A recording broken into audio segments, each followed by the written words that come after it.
في هذا السياق تشكل وعي الخطابي وتشرب من الفكر القومي والمناهض للهيمنة، وتأثر بالنزعات التحررية الإسلامية دون أن ينغلق فيها، واطلع على الفكر الغربي التنويري دون أن يذوب فيه.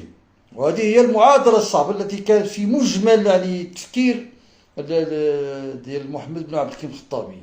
عبد الكريم ليكون فقيها تقليديا، هذه خصنا نزيدوها، يكون فقيها، عبد الكريم يكون فقيها تقليديا ولا نزعة ولا زعيما بنزعة سلفية أو مذهبية، بل كان ممثلا لتيار أصيل في الفكر الإسلامي المغربي، الإسلام الشعبي الصوفي. هذا الإسلام الشعبي الصوفي لأنه الإسلام الشعبي الصوفي المنفتح الذي شكل عمقا ثقافي وجداني للمغاربة قبل أن تقتحمه حاليا حركات السلفية الوهابية الزاحفة من المشرق. ولهذا حين اختار الخطابي أن يدخل بعض مقتضيات الشريعة الإسلامية في مشروعه السياسي والفكري، فعل ذلك انطلاقا من نية أسلمة السلطة أو فرض رؤية دينية ضيقة، بل لأنه أدرك ببصيرته الاستراتيجية أن الدين في السياق المغربي يمثل طاقة روحية قادرة على تحفيز الهمم وتوحيد الصفوف وتجاوز التمزقات القبلية والانقسامات الداخلية.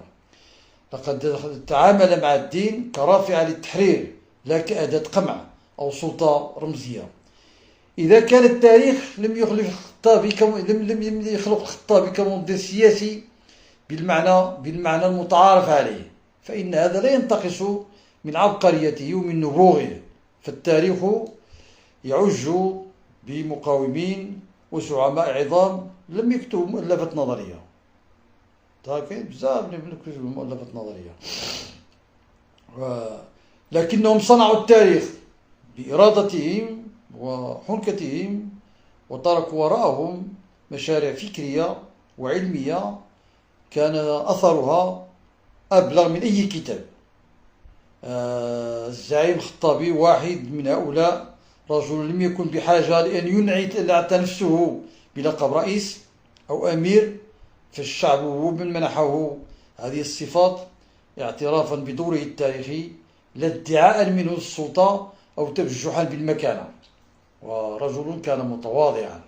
إن واحدا من أبرز ملامح العبقرية السياسية لعبد الكريم هو إدراكه العميق لضرورة بناء وحدة داخلية تكون قاعدة لأي مشروع مقاومة. فالريف كما هو معروف كما هو معلوم كان جزءا من قبائل متفرقة بينها صراعات تاريخية